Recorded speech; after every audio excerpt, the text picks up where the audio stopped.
How about that? Yes. Okay. All right. Welcome everybody. Sorry about the long setup time. Does anyone know who the model was for the DerbyCon logo? Do you know who it was? It looks kind of like Antoine Dodson, just a little, but in a ponytail.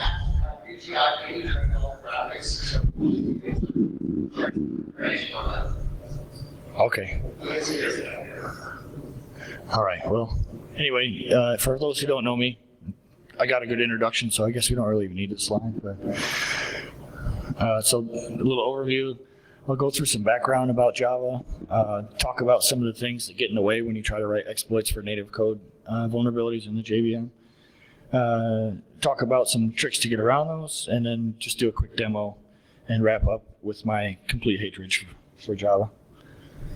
If you can't see, it says there on the notepad, people and things that I hate. I thought it was fitting. So the motivation here is to give you guys some information about JRE and, like I said, the hurdles and tell you about future work. So why Java? You can see here 3 billion self-proclaimed devices from Oracle. Just a few devices, I guess, right? Who here doesn't have something that runs Java? I guess that's nobody. Who here has something that runs Java? Okay, just checking. So it's cross-platform, as you all know, but this talk's going to focus on just Windows. OS X actually is not here on this list, but it up until Lion, it shipped installed by default, turned on by default. In Lion, they changed it so that it doesn't install by default, and if you install it from the command line, it doesn't even enable the browser plugin. So they're really like taking an aggressive stance. I guess they hate Flash too. So 6 is all I really covered, even though 7's out. 7 was released, for those of you who don't know, is with a major issue where it optimized loops when it was doing JIT compiling, and which actually completely failed and caused it to crash anytime it optimized a loop. So they recommend you can use it just as long as your program doesn't have any loops in it. Yeah. So that's part of why I'm not covering it. Also, the adoption isn't really going to happen anytime soon. Like, it's not being offered as an update because it sucks, it's broken. But, it does have all the ASLR and stuff, so great. 6 had 27 updates. It's on, I think they're working on 29. There's a pre-release for 29 out now. But 5 years it's been out. Oh, by the way, this picture actually came from the blog post when they released 6. They were like, yay. But I thought it fit better in here for some reason. So overall, over 100 CVs. I think if you search the CV database, it's something like 147 CVEs just for JRE 6 alone. In 73% of exploit kits, it's targeted. They have at least one exploit. I think 40% of those, not 40% of the 73, but 40% of the total had more than one Java exploit in it. So, bad guys are totally like, you got Java. Yeah, we got shells. Metasploit has 10 exploits. I wrote 2 of them, or no, maybe 4 of them. But only 3 of them involve memory corruption. And of course, everyone loves Java signed applet, the wonderful meatware attack. 4 are Windows specific, and most of them are multi-platform. The 2 memory corruption ones that I wrote, I think, should work on any platform with some love. Anyway, so I got this awesome picture out of this wonderful white paper that I recommend anybody who wants to mess with Java read. It shows just how big Java is and how much bullshit's inside. Everything in between the lines is JRE. Everything above is basically just a documentation. Oh, and the language at the top, which can't be neglected. So it has a huge attack surface. A lot of people, until you really dive into it, you don't realize how big it is with the browser plugin, which is automatically installed. Actually, it used to be that you could pass a command line option to the installer to not install the plugin. But as of like update 10, they're like, no, everyone needs the plugin for all browsers all the time. So anyway, with applets, it's a very interesting attack surface, and it gets much larger than sort of WebStart or any of the other ways that you can trigger Java. Live Connect is their way to communicate with JavaScript back and forth.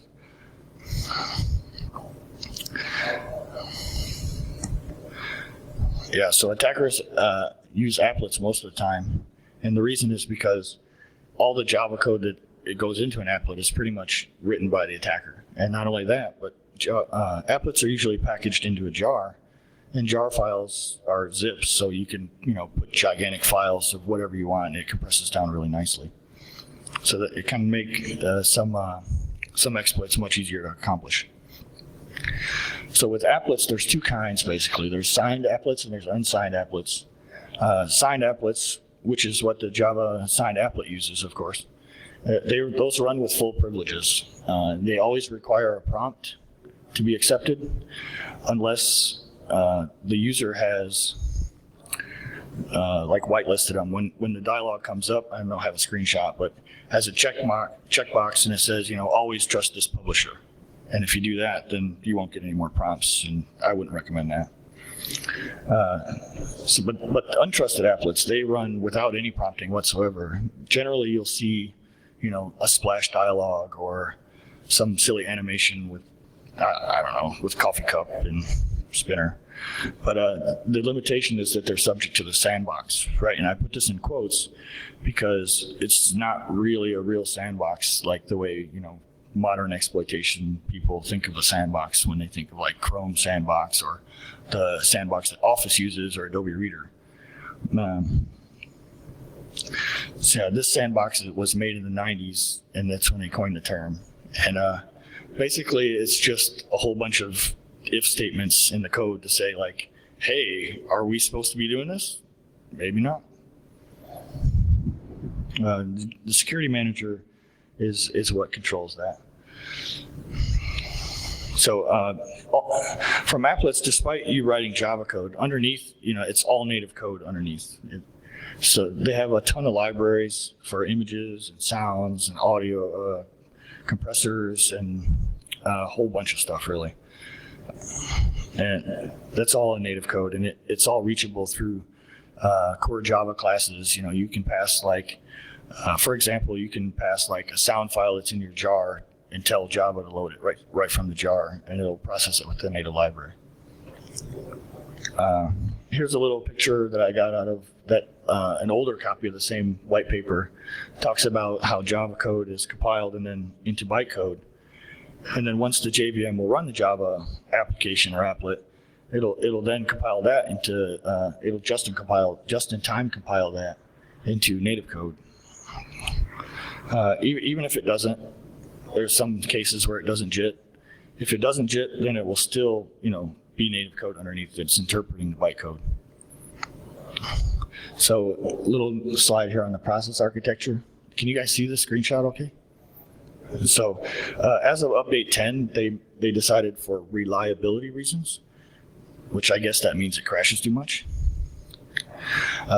So they decided to run it as an external process to the browser. So you can see all three browsers are represented here. And what it does is it launches the JP2 launcher, which is just a stub that takes some stuff and then passes it to the Java executable. But the plugin fires that off, and the plugin loads in the actual browser address space still. So when they did this, they made it so you couldn't use you couldn't use a regular browser heap spray that everyone was using back then to kind of like prime the memory for native code exploitation in Java. The interesting thing here also from this picture you can see is JP2 launcher and java.exe do not have dep or ASLR. And this is the latest update, so I know there was some confusion with a friend of mine. We thought, they opted in and stuff, but they totally do not opt in still. Let's see. They also added some stuff in update 10, which is really interesting for exploitation, and that's they added the ability for the guy who's making the applet to pass all kinds of wonderful arguments down into Java, like, oh, maybe we can, the default heap size is like 50 megs or something. You can just go ahead and set that to a gigabyte or whatever you think Java might need. Or you can say, oh, well, I don't really like the latest version of Java. I'd like to use the older version. So one of the big things about security with Java, and this is pretty widespread, everyone really knows about this, is they ship this DLL, and it's the same version across all 27 updates. So I guess that means they've been using .NET 2003 compiler for 5 years. So this thing loads in all the components of Java. It loads in the browser plugin. It loads in the application itself. It even loads in the JP2 launcher thing, which I don't know what it needs it for, but I guess for the runtime, right?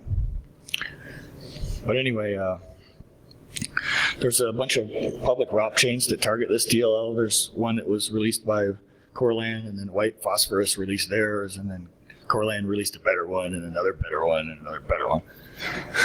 So I have one too, somewhere. But no, it's not better.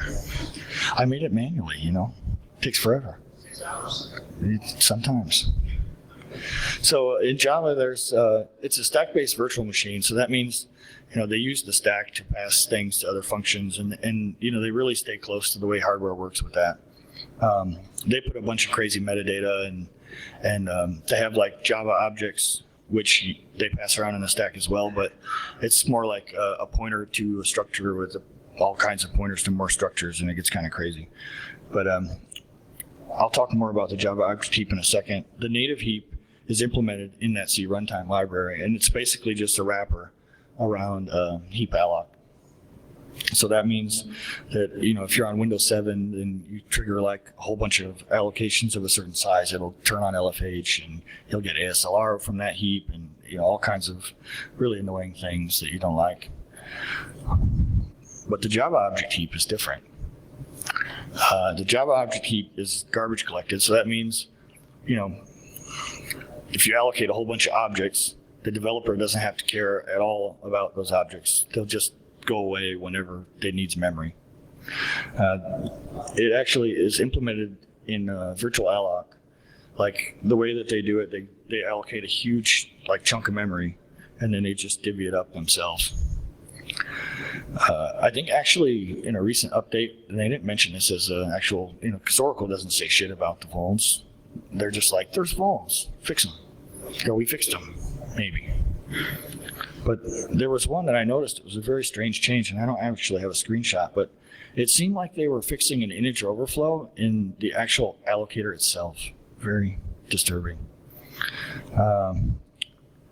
So up until update 18, this giant memory segment was read, write, and executable. So this information was published by Mark Dowd and Alexander Soderov in their bypassing browser protections paper in 2008. I'm not really sure why, but this thing loads at the same address all the time. So we have an RWX memory segment filled with stuff we control, because we control the Java object heap, like by creating objects and strings and arrays. You know, we put our stuff there, and you know, we know right where it is. How convenient. So I'm not really sure on the class data sharing thing. They mentioned that in their paper, but I went through the code a little bit in Java, and I'm not sure if it's exactly how they said it in their paper. I'm not really sure. I'm going to look at it some more, but it seems to be at least related in some way. And this feature, class data sharing, is Java. At some point along the way, I think in 1.5 somewhere, they decided that rather than JITting and doing all kinds of other stuff every time they started up Java, I guess Java was too slow to start, kind of like Metasploit. But so they decided that they were going to take a whole bunch, like the Java object heap, and just, not actually the Java object heap, but a different area of memory that had all kinds of pointers and stuff, and they just save it off to disk in this file, and then every time they start, they just map that file into memory. So that's really convenient, but it creates this situation that's not good. Does anybody have any questions about what I said so far? Does the manager have it, or does the virtual update have actual manager? Does manager have it? I'm not sure about the metadata in that heap itself. I imagine it does have some in-band management stuff. So that was the question, was there any in-band management stuff in the Java object heap, right? Yeah. I haven't looked at it really deeply at this point. I mean, with the RWX, you don't really care that much, and it's at an address already that you know, and you control stuff there. So, and you can make your stuff really big. Yeah, well, I mean, for that, you'd need like, he said he's wondering about exploiting the actual metadata in the manager. But the problem there is like, they're Java objects. So you'd hope that they didn't screw that up, right? Like, oh, I'm going to create an array that's 4 billion elements. You know, they should be raising a Java exception at that point, going like, you shouldn't do this. But so that would be a vuln by itself if that happened. Anybody else? It's okay. So I'll go on to the hurdles. So the first hurdle that I ran into when I was trying to dev some Java exploits was that there was this interesting issue where you can't really debug the JVM very well, right? If you attach to the process, now that it's external, and you kind of like sit there, and then you continue after a while. If you just wait a little while and continue, or you know, if you're single stepping, trying to understand the code that you're triggering or whatever, then you go at some point, and it doesn't matter if you pass exception or not from the single step exception. It's kind of spurious exception, but if you pass it, then all of a sudden the process just exits, and you're like, what the hell? How am I going to get around this? So surprise, haha. So why does it happen? So they have a watchdog that watches over the external process, and basically I think they do some IPC and say, hey, are you alive? And then if it doesn't answer, then it just says goodbye. You can see here's the function inside Java DLL. I have a little screenshot. This process isn't actually this function isn't actually the function that does the pinging or the watching, but this is what is eventually called to kill the external process. So in order to get around it, you just prevent this from interfering at all. You can be really fast if you want. Like if you want to create a debugger script and then just you have your debugger script do what you need, attach and run it real fast and let it run and do its thing. Or just you get in there and you're like single step, go, and then or like breakpoint in the next section, go or something. If you're really fast and you just let it run for that brief window when it needs to do the ping, then you can get around it that way too. But I don't like that way. So what I did for permanency usually is I just patch up the DLL. I'll just go in and knock out the call altogether because I'm like, why does Java need to terminate processes? I don't need any. I like my processes. I don't trust Java to pick which ones. Or you can just change the JNZ to a jump like old school cracking style and just say, no terminate process. And you can do it runtime too. Here's a screenshot here of me like putting a breakpoint in IDA debugger. And if you look at the condition in the breakpoint, it just says, basically set EIP down below where the terminate process is. And this gets rid of it. I mean, Java kind of gets a little confused given that it just killed a process. It thinks it killed the process, but it didn't. But it also thinks that that process is gone, so it doesn't really care. It won't ping it anymore, that's for sure. So another hurdle that I ran into was you'll be debugging and things will be happening, and then you'll just get these weird ass exceptions, and you're like, what's going on here? And it's not like they're a lot of times in programs like Adobe Reader or other programs, you'll get like C++ exceptions, like exception code 40683B2 or something like that. But these are access violations. They're not like just weird C++ exceptions. So you can't just say, ignore all access violations, because then you're not going to find the crash that you're trying to trigger. So I'm not really sure why this happens, but there's some speculation. I have some ideas. Does anyone have any ideas why? Does anyone know why? Damn. So one of the ideas is that like when it jits some functions, it may like say, oh, well, we're going to catch all exceptions while we're in the jitted function in case like we really suck and we screwed up jitting. Maybe. Or maybe they're like using it as some sort of awesome optimization where they're instead of like branching, they're going to do like, we're going to branch by exception or something. I'm not sure. But anyway, one day we'll figure it out, I guess. So these, I just pass them on. I'm like, I don't want this exception. Maybe they want it. Usually the Java lives through it. Sometimes it doesn't.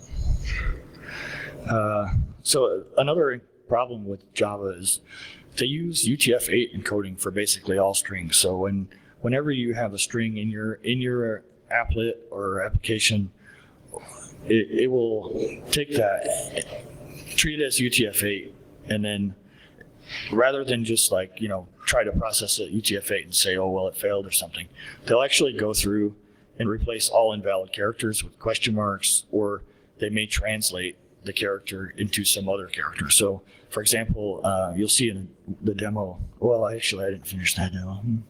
So you'll see, I'll show you guys anyway. There's, like, if you put dead beef into a string, it ends up turning into some garbly mess that looks nothing like dead beef. Well, a little bit like dead beef, but it's not dead beef. So you can't really just shove dead beef into a string, unfortunately. So there's not really great ways around this, but I'll get to that in a sec. This is something from Michael, I think does he know how to pronounce his name? Shirol or something? His handle's Mihi. He's the guy who wrote the Java interpreter and for Mesploit and a few other Java payloads. He's an awesome guy. Can't convince him to like security as work though. So he made this awesome example. It's called OMGWTF. And you can see it looks like a main function with a big ass block of comments in it. So when you run it and compile it, then it prints out how. What? Did you think Sun printed that out just because there's comments? Well, it turns out that Sun actually made it so that those escape sequences, we'll go back and look at it again, those get evaluated when you compile, like a preprocessor. So what it ends up looking like, they have actually have a command that you can run to like convert it, do the preprocessing. This is what it comes out looking like. So you can see, oh, hey, I'll just close the comment, and then I'll just go ahead and print out this how, which could be anything, right? Like an exploit. But I thought that was really cute, and I know it's not really too on topic, but this is just showing you how sort of archaic and convoluted Java can be. And you could obfuscate your source with it, but in the end, exploits don't go out in source form.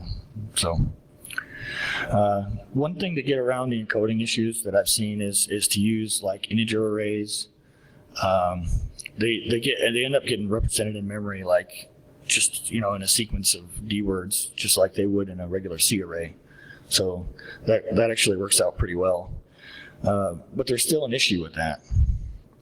The problem is in Java, all integers are signed. There's no such thing as an unsigned integer. So you cannot represent like the value 255 in a byte. You cannot represent 65535 in a short. But there's an easy way around this most of the time. You just use the next larger type. It becomes more of an issue when you have a long and you want to represent like 4 billion in it. But there's ways around that too. I've noticed that if you use hexadecimal notation, then they somehow magically decide that they're going to make it negative for you, which is convenient. So another hurdle is a lot of times some of the Java vulns that come out, like I said, they don't have much information, but they may look like they're not exploitable or reachable in any way when you first look at them. In 2009 3869 CE is actually one of those cases. It turns out that you can reach these pieces of native code by like doing all kinds of tricks like subclassing. In some cases, reflection has led to some interesting things. And you can abuse things like there are some classes that are abstracted to take like a parameter that's some other class, and then in an applet something will happen with that later that isn't really directly controlled by you, but you can control the argument. And so you set things up where you've got one class and you create it and you pass it into another class, and then sometime later it calls a member function. So anyone questions on that stuff? I'm looking at you, Tony.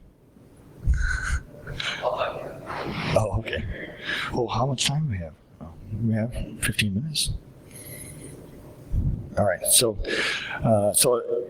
I did some contrived examples, just created some primitives within a JNI module, and I'll explain. JNI module is like Java native interface, and that's Java's way of telling you, like, you can go ahead and make a DLL.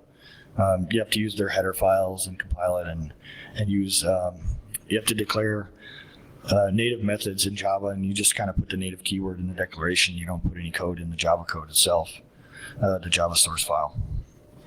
So I just created these with arbitrary call, write for, sprnf, and sprnf is an sprnf into the heap.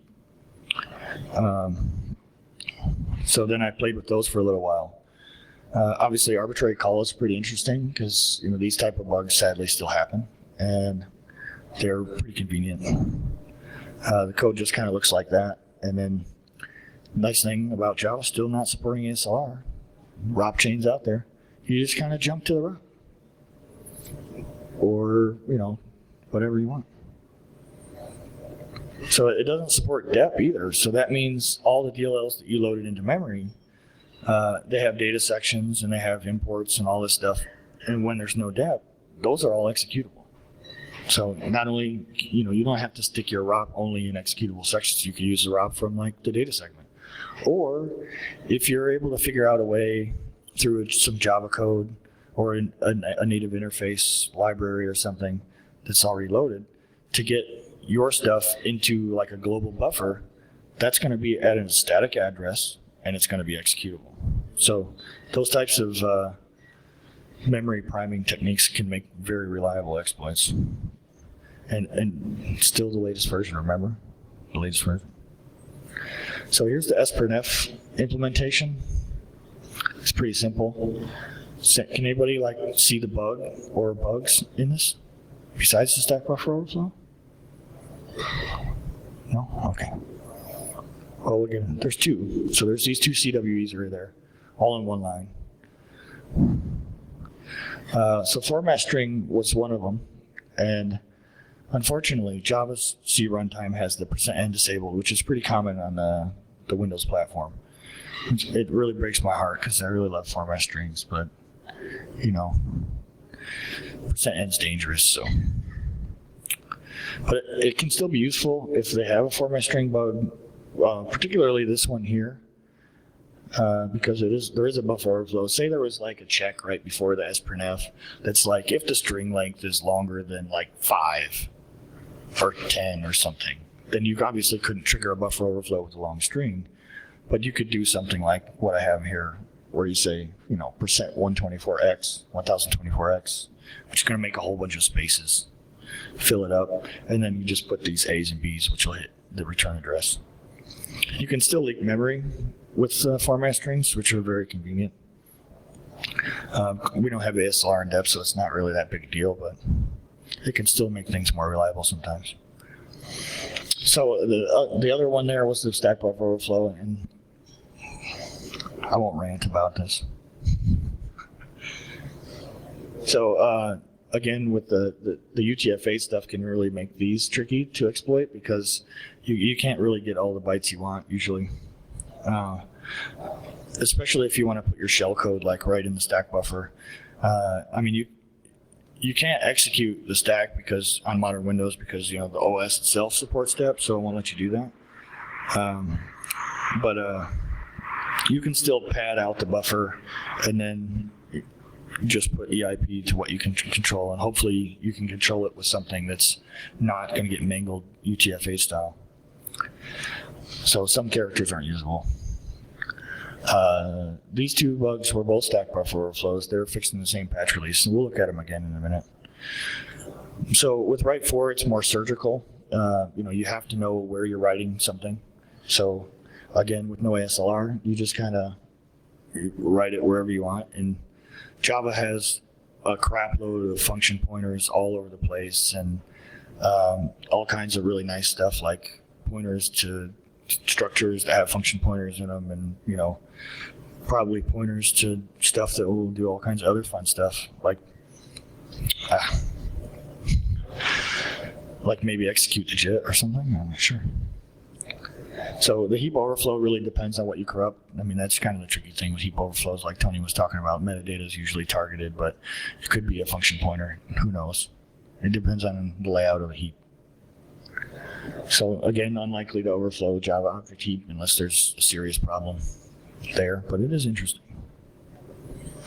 The native protections make these kind of a pain in the butt, so I didn't really look too deep into these. I don't have any POCs for anything like this.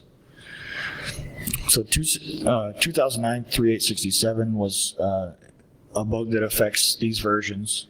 It was in a native sound library that was called through several other Java interfaces and eventually just did a silly string copy. So KF from Digital Munition, he put out a POC that showed cross-platform control of the IP or whatever the program control register is. So I took and made the Metasploit version from his, and it instead of putting like a payload, so he didn't have a payload in his at all because it was just EIP control. But I ran up against the idea like, if you want to have a Java applet, that has a payload for each OS, depending on which one you're targeting in the Metasploit module, how do you like get the payload into the applet? And so what I did was I passed these two variables, NP and SC, and that's just NOPs and shellcode. So this way you can just pass, a few hex ASCII encoded bytes to say, this is an APA for this target architecture, and this is the shellcode for that architecture. It worked out pretty well. So this exploit actually sprays the Java object heap. I think it does like 20 megs or something. And since it was before update 16, since it was before update 18, it's still RWX. So I just override it and then jump straight there. It's pretty easy to exploit. Thank you, son. Oracle. So the other one is very similar. Like I said, it was released at the same time. This is the native method. I'm not sure. You guys can read that, right?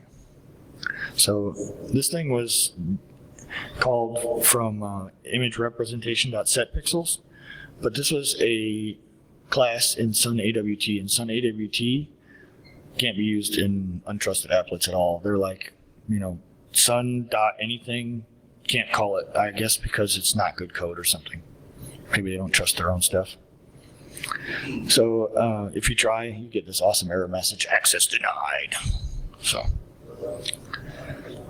but the thing is, you can use an image filter class, and it's a similar, the way it works is when you have an applet, you can create a filter that will take an image that you've loaded and like do something to it and then give you back another image that's been mangled.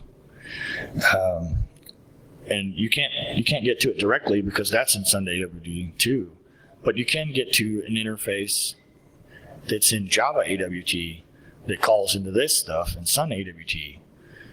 So you can create this image filter and kind of pass it to that API.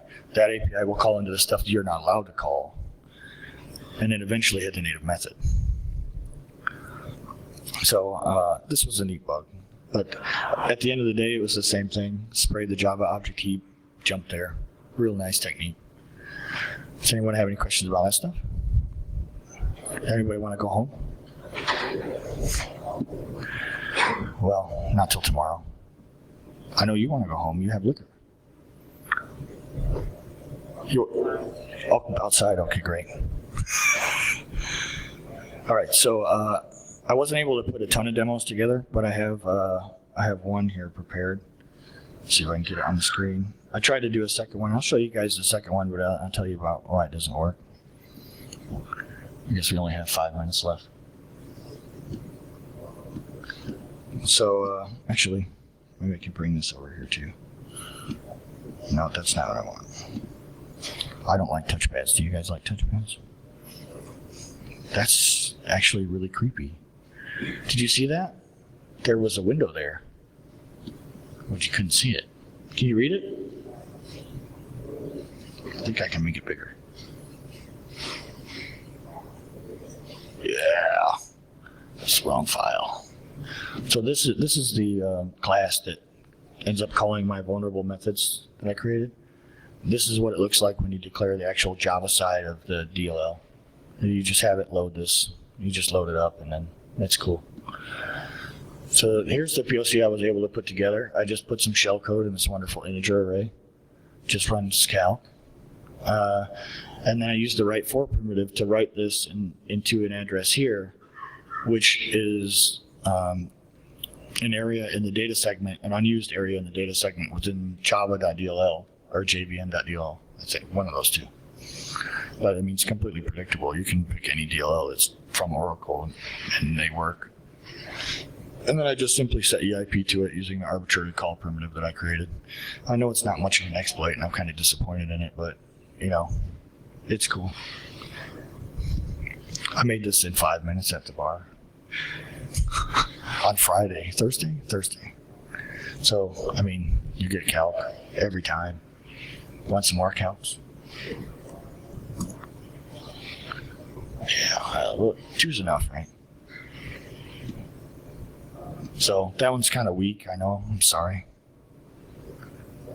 Let's see where the slides go. Here, let me see, I'll get the other one that I was working on. We were working on one in the ready room, but it got a little tricky on us. So I was working on one for the stack-based buffer overflow. Oh no. Somebody deleted it. Maybe it's in here in the not working area. The folder with the broken demos. So, say again. Why is that 124? 124? I can't hardly hear you. Why is that folder so much fuller than the other? Oh, why is it bigger? Why are there more files in the other folder? Yeah. Some of them are not really demos. They were let's see. So like this class here and this one here, I was using these to figure out which version of Java introduced the non-RWX heap, which is, I'll release the tool later with the code. But like, I managed to make this VM over here, and I have every version of, okay, we don't need Outlook, I apologize for that. Actually, Outlook is a massive fail right now. Okay. Nice. Well, I'll come back to it in a moment. So obviously the format string one is just not going to do anything. Just exits the process. The heap one take too long, and the arbitrary call one is started on. But so the BOF stack one, the buffer overflow stack buffer overflow one, I was trying to just spray the heap like I did before in the 6U16 exploits, and then the plan was to put a ROP in the heap spray, and then use the stack buffer overflow to overwrite the return address, or actually the SDH handler, and then end up in the ROP. But the problem was that we were having issues with the UTF-8 representation, causing mangling in the ROP, and actually you can't have the null bytes in there either. So we weren't able to pull a ROP together in the hour between the last talk and this one. So this is as far as we got.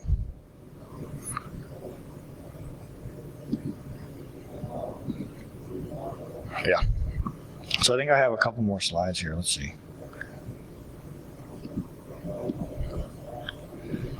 All right. So in conclusion, JRE6 can be a pain in the ass. You can see all the wonderful ways they've tried to make our lives more interesting and to make us, not have an easy time. But it's easier than it should be. It's way easier than it should be.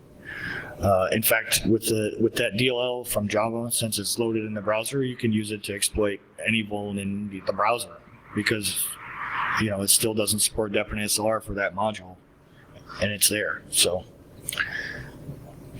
it's got a big attack surface. It's really buggy. So check them out, the examples when I put them out. I'll make some more demos before I release them, or maybe release them staggered or something. So the recommendations, the good things you can do, you could use EMET to force ASLR in depth.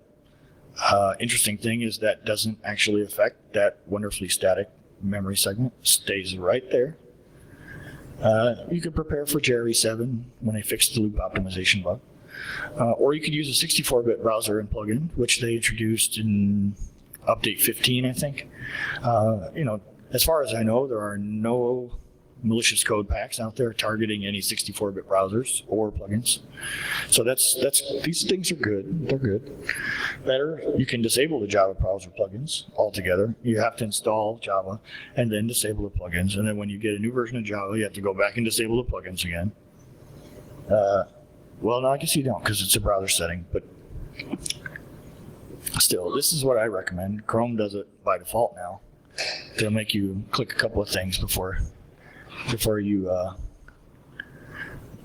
end up getting owned. So my best recommendation though is just not to install it. I really have no reason to use it except for crashing the shit out of it, or writing exploits for bugs or whatever. I'm not sure what this link goes to anymore. Oh, okay. So this link goes to a wonderful page by some guys who collected together all the reasons to hate Java. It's about 5 pages. One thing, I think bindiff still requires Java, so I think I install Java, use bindiff, and then uninstall Java every time. I think I have a batch file that does it, which I'll release the batch file too. So future things, something I always wanted to do is kind of try to map Java code constructs into native land. So when you create a static variable in Java, does it get put in the Java heap, or does it get put in like a global variable, or like where does that fit into like native memory layout? How does scope translate, or like local variables, are they stored in the Java object heap and garbage collected, or are they like on the stack, or what are they doing? I want to look more into JIT spraying because the JIT is the only address range in the process that is still RWX to this day. It's pretty common. They don't like to remap their pages read-write after they put JIT code in there because it just adds a lot of overhead. And I also would like to look at JRE7 some more. And it does opt into ASLR in depth on all of its modules. They switch to the 2010 compiler. But does it really help? I mean, what about that memory segment that's always in the same place? Is it still in the same place? I think it is. So that's all I have for today. Any more questions?